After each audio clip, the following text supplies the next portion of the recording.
Mark Allen here at Natural Products EXPOWest for Innovision Health Media.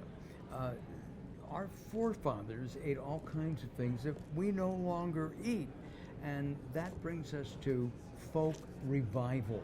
Do you know that people 100 years ago actually ate acorns? Well, David Cantor has created something called folk revival. Folk revival is a cereal much like oatmeal, but it's gluten-free, very tasty, and it has acorn flour in it. Acorns. I didn't know that you could eat acorns, and I thought you'd break your teeth. David, thanks for spending some time with us. Thanks, Mark. Your background is in farming, really. Out of college, you started farming and selling produce.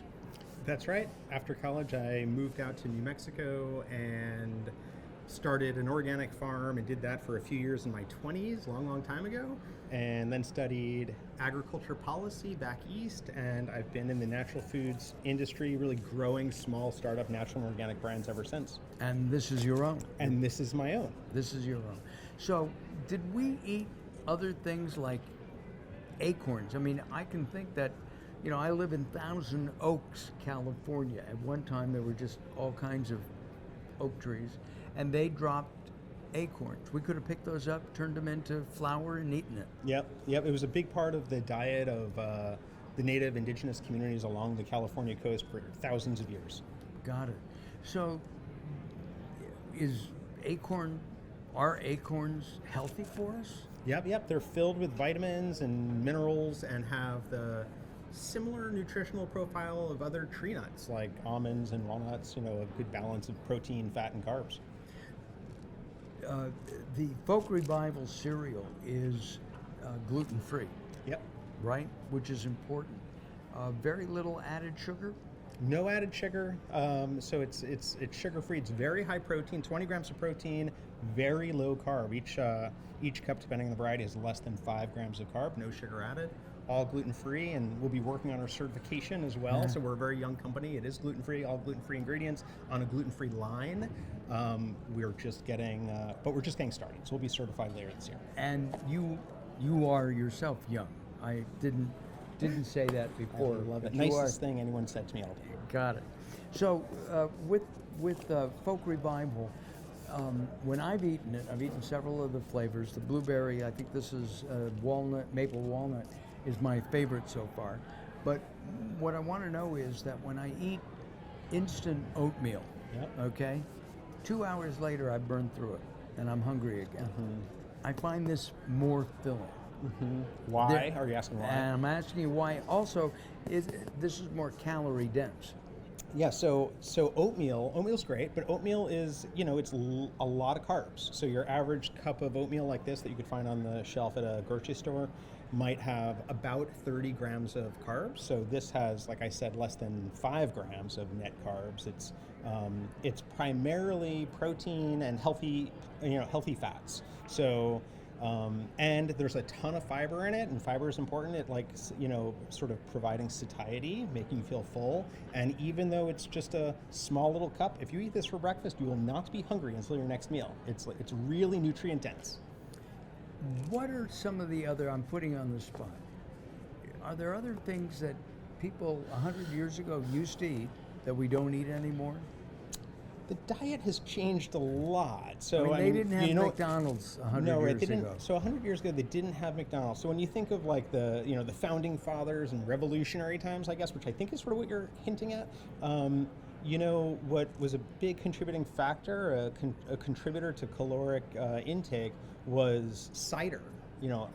Essentially hard cider, and. I think for some still that may be the case, but it's not as important of a caloric source. Got it. How did you come up with this? I mean, you said to yourself, squirrels are eating it, maybe we can too? So, well, yeah, so sort of.